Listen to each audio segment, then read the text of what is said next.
Assalamualaikum warahmatullahi wabarakatuh. Waalaikumsalam warahmatullahi wabarakatuh. Bismillah, alhamdulillah. Wassalatu wassalamu ala Muhammad ibn Abdillah wa ala alihi wa ashabihi wa mawalah, la hawla wa la quwwata illa billah. Rabbi syrah li sadri wa yassir li amri wahlul 'uqdatam min lisani yafqahu qawli. Amma ba'd. Mahasantri kampus YIN Tulungagung yang sangat saya banggakan, alhamdulillah wa syukurillah, kita bisa bertemu kembali dalam kajian ilmu fikih yang dalam hal ini kita akan membahas kajian fikih yang ditulis oleh Asy-Syaikh Al-Allamah Ahmad bin Husain atau yang terkenal dengan sebutan Abi Syuja'. Semoga materi kajian fikih ini membawa manfaat kepada kita baik di dunia maupun di akhirat. Mas santri yang saya banggakan, pentingnya kita memahami sebuah ilmu.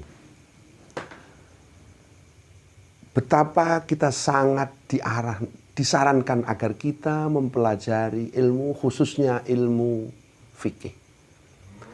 Asy-Syaikh Az-Zarnuji dalam kitab Ta'limul Muta'alim itu mendendangkan satu syair yang berbunyi demikian.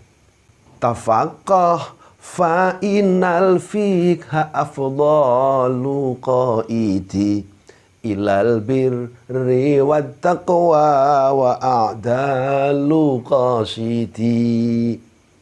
Belajarlah kalian ilmu fikih, karena fikih ini adalah sebaik-baik penuntun bagi kita semua menuju kepada hal yang baik, menuju kepada kebaikan, sekaligus sebuah ketakwaan. Karena dengan ilmu fikih ini kita bisa membedakan mana yang batal, mana yang haram, mana yang wajib, mana yang diperbolehkan dan mana yang tidak. Apa saja yang menjadi kewajiban kita di dalam melaksanakan sholat? Apa saja yang harus kita penuhi pada saat kita hendak berwudu? Ini menuju kepada kebaikan. Ini menuju kepada ketakwaan. Bahkan dikatakan di sana, wa'adalu qasidi. Dan juga merupakan hal yang bisa menuntun kepada kuatnya sebuah tujuan. Ini merupakan tindang syair yang tertulis dalam kitab Ta'limul Muta'alim.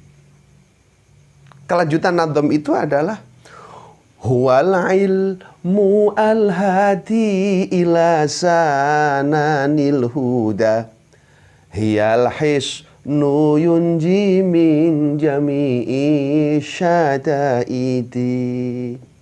Fikih adalah satu ilmu yang menunjukkan kepada kita kepada jalan-jalan kebenaran. Huwal ilmu al-hadi ila sananil huda. Ilmu yang menunjukkan kepada jalan-jalan yang benar. Sekaligus fikih ini menjadi tameng yang menyelamatkan kita dari mara bahaya. Dengan memahami fikih, kita bisa tahu andito sing batal nih wudhu, mana tahu yang membatalkan sholat, apa saja yang harus kita ketahui ketika kita berzakat. Ini loh mara bahaya. Orang harus mempunyai ilmu. Makanya dalam satu tulisannya Al-Ghazali menyampaikan, kullukum halka illal alimun. Kalian semua ini akan menjadi orang-orang yang rusak manakala kita tidak menjadi orang yang berilmu. Berarti ilmu itu menjadi sesuatu yang penting. Karena apa? Dengan ilmu kita tahu mana yang benar, mana yang salah. Dengan ilmu kita bisa mengetahui mana yang menjadi sesuatu yang wajib dan mana sesuatu yang sunnah. Serta persoalan-persoalan hukum yang ada di dalam kehidupan kita sehari-hari. Lanjutan di sana Al-Ghazali menyampaikan, wal alimuna halka illal amilun. Tapi wong alim tok gak cukup.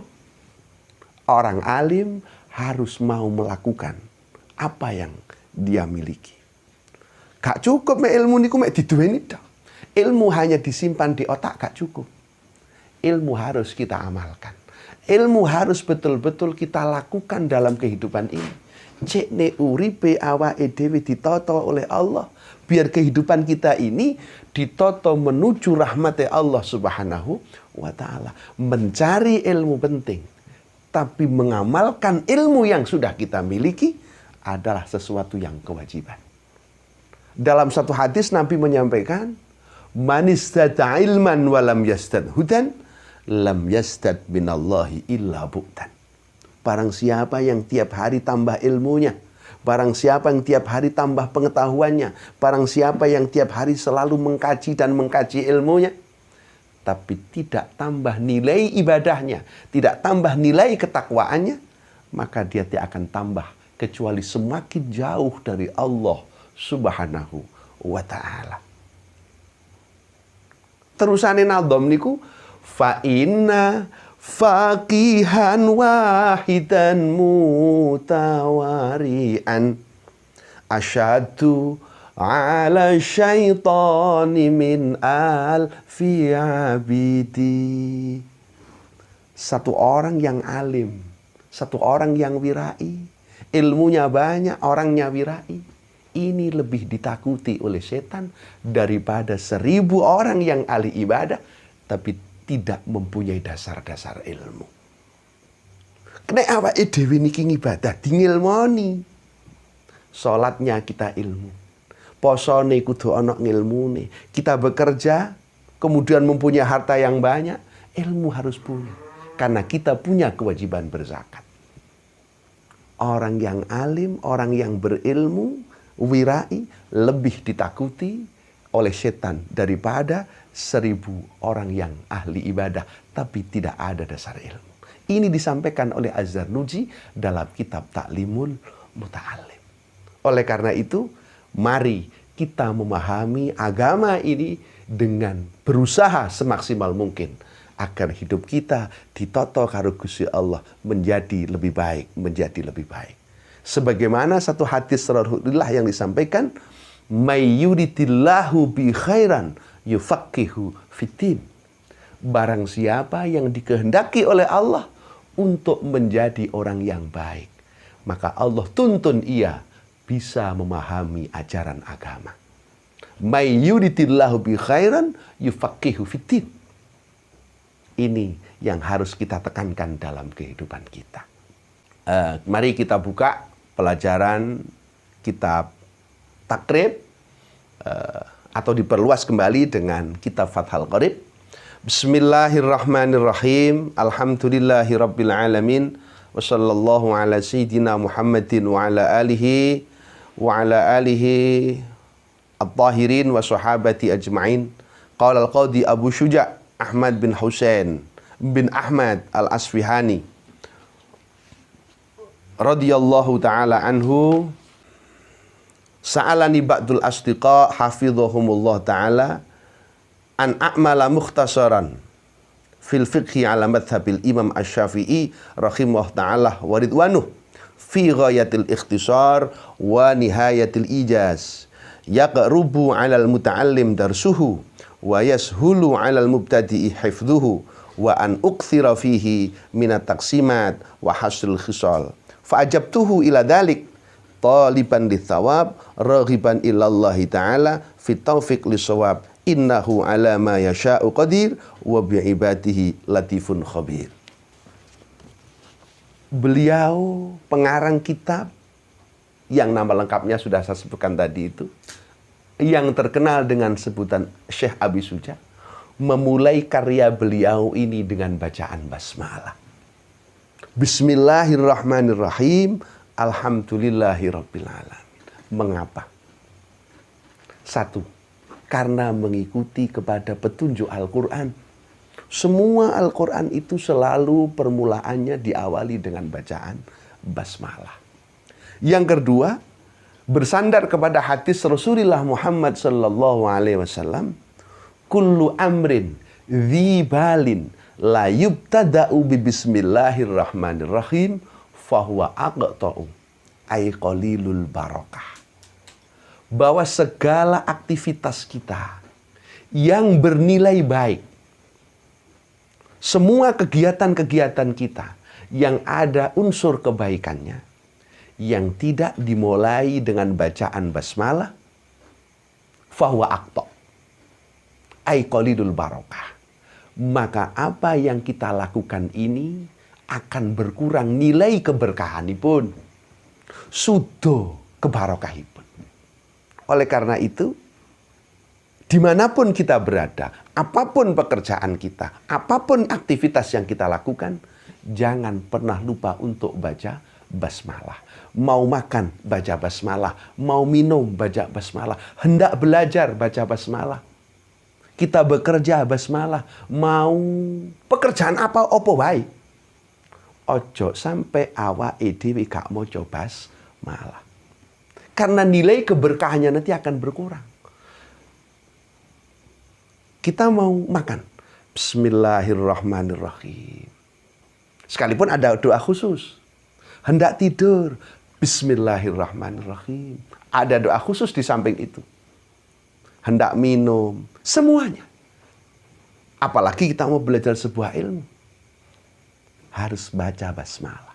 Mengikuti kepada Al-Quran, juga disampaikan oleh Nabi, ketika kita melakukan satu aktivitas yang positif, sementara kita tidak baca basmalah, maka nilai keberkahannya bisa berkurang. Ini makanya beliau dalam kitab ini baca basmalah. Oke. Mas santri yang sangat saya banggakan. Dulu di zaman Bani Israel itu ada seorang perempuan yang solihah. Dia punya suami seorang yang fasik. Nah, perempuan ini di saat beliau hendak melakukan aktivitas apapun, tidak pernah lupa membaca basmalah. Apa saja. Mau makan basmalah, mau ke pasar basmalah, mau ke sawah basmalah. Apa saja yang beliau lakukan, selalu ada bahasa basmalah. Bismillahirrahmanirrahim. Perempuan, ulek-ulek Lombok, itu mau masak, katemu susi beras, bismillahirrahmanirrahim. Bahkan kita berdiri dari duduk ini saja, bismillahirrahmanirrahim. Begitu. Kita mau duduk, bismillahirrahmanirrahim. Barokah sih kayak ngoten. Nah, perempuan ini selalu begitu. Suaminya heran. Mengapa istriku selalu baca basmalah? Ada nilai apa di basmalah? Akhirnya suami yang fasik ini ingin menguji seberapa besar perempuan istri saya ini selalu baca basmalah. Nah, ceritanya ketika perempuan itu menaruh sesuatu di dalam kotak almari, kemudian dikunci pintunya sama istri, kuncinya di atas, ditaruh di atas lemari, dia pergi keluar. Entah ke pasar, entah ke sawah, atau kemana. Nah, di saat sang istri tidak ada di rumah, bojone tahu, oh istri saya tidak ada. Maka kuncinya dia ambil, dia buka lemari itu, dia ambil sesuatu yang ada di dalam, dia masukkan ke dalam sumur. Pintunya dikunci, kuncinya dibuang. Tapi barokai bacaan basmalah, ketika perempuan itu pulang, dia langsung mengatakan, bismillahirrahmanirrahim, ambil kunci ternyata ada, buka almari, sesuatu yang ada di dalam sumur tadi, oleh Allah dikembalikan. Bisa seperti halnya semula. Barokai moco bismillah. Sejak saat itulah, sang fasik ini mengikuti atas apa yang telah dilakukan oleh sang istri. Iku loh di antara keberkahan baca basmalah. Oke, berikutnya beliau Syekh Abi Suja mengatakan bahwa kitab ini adalah kitab fikih yang aku menulis kitab ini terinspirasi dari permintaan teman-teman agar aku menulis kitab. Akhirnya beliau tulis kitab dengan madhab Syafi'i, dengan meminta pertolongan kepada Allah agar dimudahkan di dalam beliau menulis. Makanya di penghujung buku ini beliau sampaikan, beliau mengatakan, fa'ajabtuhu ila dzalika thaliban lisawab. Aku kabulkan permintaan teman-teman dengan berharap aku mendapatkan pahala dari Allah. Raghiban illah, sekaligus aku cinta kepada Allah Subhanahu wa taala, dan agar aku mendapatkan pertolongan dari Allah. Aktivitas apapun yang kita lakukan, sandarkanlah semuanya kepada Allah Subhanahu wa taala. Dalam bahasa Al-Fatihah, iyyaka na'budu wa iyyaka nasta'in. Mung pandateng panjenengan ya Allah, aku menyembah, dan hanya kepada-Mu ya Allah aku minta pertolongan. Agar apa? Semua aktivitas kita dimudahkan oleh Allah Subhanahu wa taala. Bismillahirrahmanirrahim.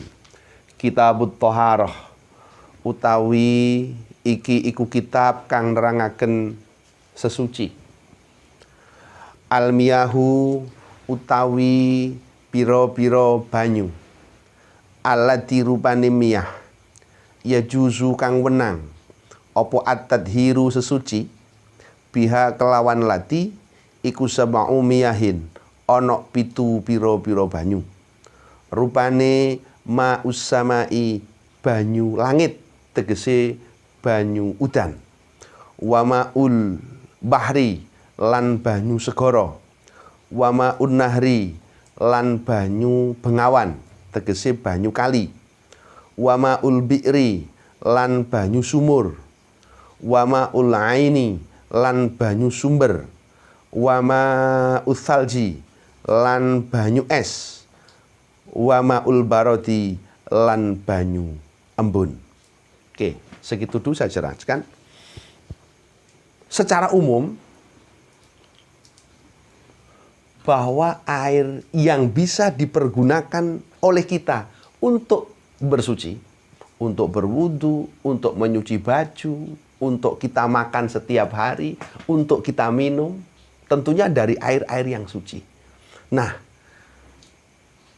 air yang bisa dipergunakan untuk mensucikan baju, cara kita mandi, baik jinabat maupun mandi biasa, untuk mandi wajib maupun yang lainnya. Air yang kita bisa gunakan itu yang pertama adalah air yang turun dari langit.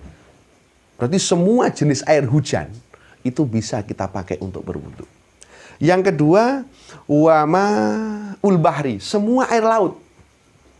Sekalipun asin rasanya seperti itu, tapi dia tohir mutohir. Air ini bisa dipergunakan untuk bersuci dan ia merupakan air yang suci. Oke, berikutnya adalah wama ulnahri, air yang lewat di sungai-sungai itu, banyu bengawan, air danau, ya, banyu kali-kali itu semuanya suci. Oke, berikutnya wama ulbi'ri, air sumur, berarti air yang berangkat dari dari sumber ini, ya, air sumur itu. Ini. Kalau kita bikin air sumur atau bikin air pompa air itu suci. Oke, berikutnya wama ulaini, air sumber, berarti dari air mata air, tidak dari sumur, tidak dari sesuatu yang kita lubang-lubang ke dalam, enggak. Jadi bersumber dari mata air. Jadi itu suci untuk kita pakai untuk bersuci. Wama usalji, ini air es, saul salji itu mau air es, maka itu bisa dipergunakan untuk bersuci. Dan yang terakhir adalah wama ulbardi, air embun. Kalau mengelumpuk banyu akeh, maka ini akan bisa dipergunakan bagi kita untuk bersuci. Ini mungkin pertemuan kita pada kali ini. Ada kurang dan lebihnya, mohon maaf. Wallahul muwaffiq ila aqwamit thoriq. Wassalamualaikum warahmatullahi wabarakatuh.